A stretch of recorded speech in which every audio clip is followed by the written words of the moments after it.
8:37 on WMAL. It's Mornings on the Mall with Brian and Larry. And joining us now is the independent candidate for governor of the Commonwealth of Virginia. Oh, I'm sorry. He hasn't actually announced that yet. But Lieutenant Governor Bill Bolling, I mean, you've made your decision, haven't you, especially based on your column yesterday in the Washington Post with Robert McCartney. You are going to be running as governor as an independent, right? Hey, guys. Good morning. Well, that was a good try, but no, I don't have an announcement to make today.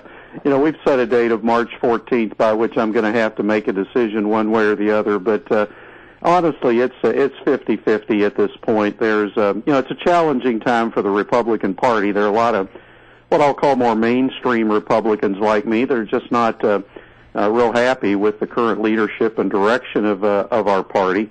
And I think in this particular race in Virginia this year, there's a lot of uneasiness out there with the candidates, but both of the major political parties appear poised to nominate. So that certainly creates an opportunity for a more independent voice, and we're assessing that carefully. But okay, there are a lot of issues, some pro and some con, and we're going to sort them all out here by March 14th and, try to do what we think the right thing is. But as of this morning, honestly, I can't tell you what the decision is because I haven't made it. Governor, the McCartney's column in the Washington Post basically said that you said the Republican Party has just become too extreme now to win statewide in Virginia. And according to him, he said you directed most of your criticisms at fellow Republicans. Is he characterizing your conversation correctly? Well, if you look at 2009, I think Governor McDonnell and I gave Republicans a good blueprint for how you win elections, statewide elections in Virginia. We're two conservative guys, but we ran mainstream conservative campaigns. We took our conservative principles and values, focused them on the big issues facing families and businesses in our state. We got 2/3 of the independent vote, which is what you have to do to win these races in Virginia. But in the last few years, the party has just been taken over by voices that are not just more conservative, but they're more ideologically driven and more ideologically rigid. And as a result of that, I think there's too much focus on conflict and confrontation.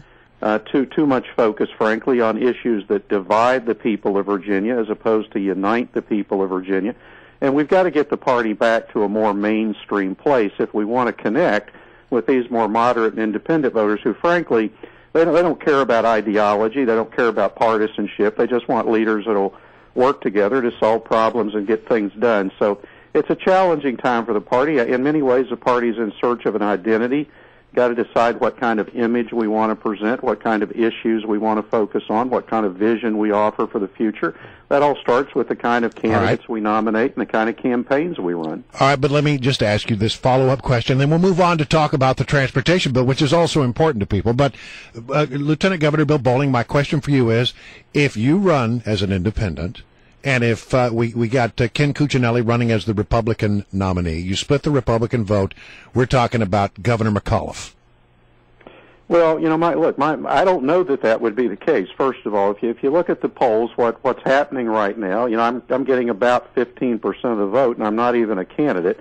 A little bit more of that is coming from Mr. Cuccinelli's base than from Mr. McAuliffe's, but not a lot. What's really happening is I'm pulling in more mainstream Republicans. I'm pulling in some more conservative Democrats, and I'm getting a lot of the independent vote in these early polls. So, I know conventional wisdom is that if I run as an independent, it hurts Cuccinelli and helps McAuliffe.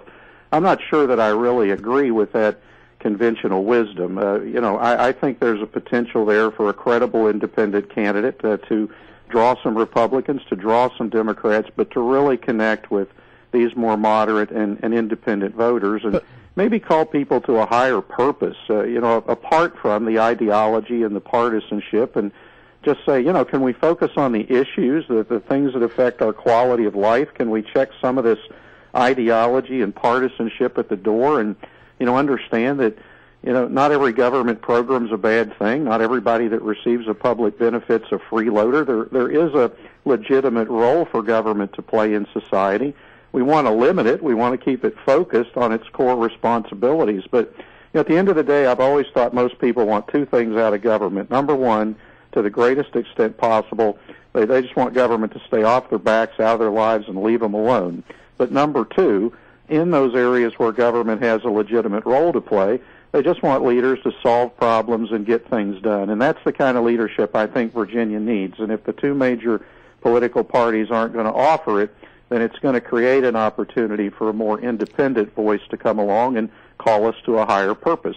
But if you're a lifelong Republican, why not engage in this fight for the party at the party level and challenge Ken Cuccinelli for the Republican nomination rather than just give up on that and go as an independent? It seems to me if you think that the Republican Party has become too extreme, then you should try to work and use your political gifts to change the party at the party level.